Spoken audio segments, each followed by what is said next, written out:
Good morning. Welcome to this extended edition of Coffee Talk.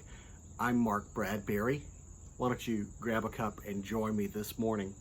Hey, I want to talk about something a little serious this morning, something that's kind of been in the news a lot. We're talking about riots in the street, civil unrest, particularly social violence. It's been all over the news, plastered across the internet. We see it every day. And some people claim that the riots are a response to injustice. And, perhaps that was originally true.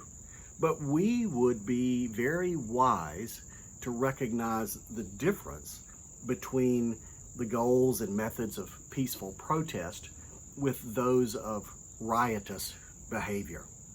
Now, honest and peaceful protest are good and honorable, without a doubt.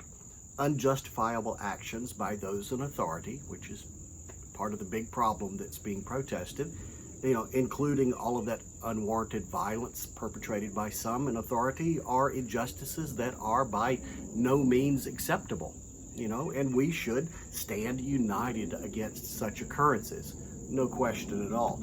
Any reasonable person acknowledges that those who are entrusted with enforcing our laws are responsible to serve and protect all members of our society, regardless of race, creed, and color. No question. And we also acknowledge that they should never abuse their positions of authority. Now, to do so, and such use of authority damages the reputation and the character of all those good men and women who do serve with the highest integrity. But with that said, I want to address a very particular type of news that we see today. Like I said, the riots, the social unrest, the violence. Now, those who are engaging in peaceful protest are doing a good thing. We should respectably stand up for what is right and good. But when the riots begin and the protesters' good messages are being commandeered and corrupted and diminished, that's a problem for everyone. It's a problem for us all. Violence is not an acceptable solution. Again, violence is not an acceptable solution. Mass violence against innocent bystanders, against store owners, against, public servants, that's clearly wrong. It's wrongful behavior, and it shouldn't happen. And it's very clear from even looking at the news that a sense of righteous indignation is not what is behind the rioters' intent. And even if it were, such does not justify a perpetuation of violence. It does not, and it never will. Two wrongs do not make a right. It's like saying, I don't like what you did, so I'm going to take it out on someone else. Frankly, to do so just demonstrates that you're no better of a person than those you accuse. As has long been said, the end does not justify the means. And that kind of tit-for-tat thinking just destroys societies.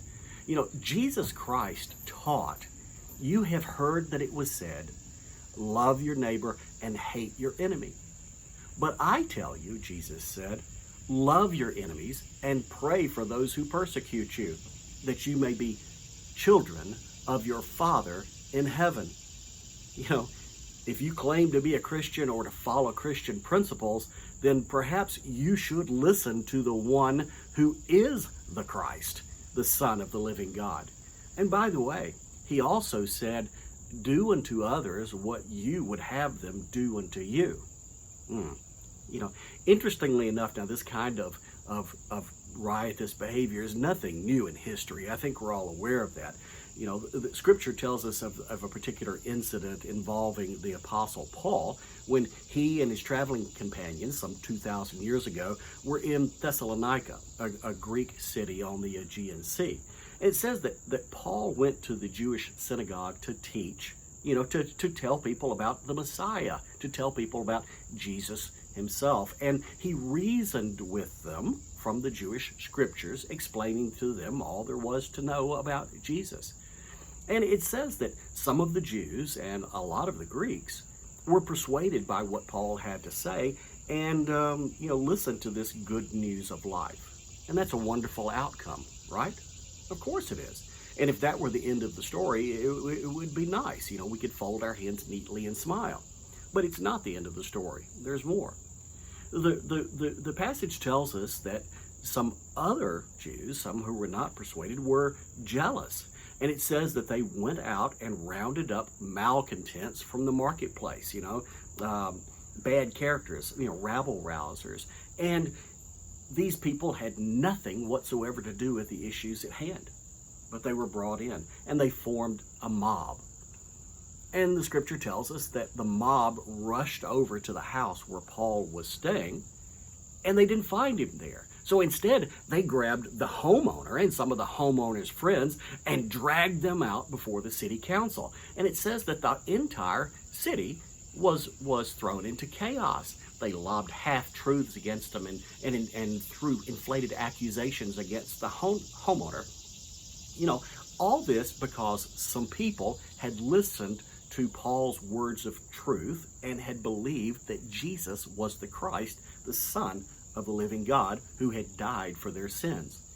Now, allow me to make a very delicate and very specific point from this biblical example, right? Violence does not need a particular outside reason. No. Paul had committed only the most gentle and loving of acts, teaching about God's love. And yet wrongful hearts use this as an excuse to start a riot. Abuse of power is wrong, period. Let's be clear of that. Wrongful hearts starting a riot is wrong, period. Both cases are wrong. And in both cases, the society is thrown into chaos. Both abuses need to stop.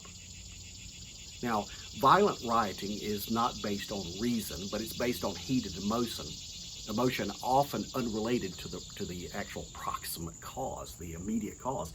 Murder and malice and selfish desire and greed, hatred, destruction, those are matters of the heart. Those come from the heart. And it's true whether it's perpetuated by a crowd or whether it's by a single individual acting alone. Unchecked emotion does not help. It harms. It hurts people. And it's the unfortunate reality that it's usually the innocent and unrelated people who become the collateral victims and pay the price. And this is what we see in the news today.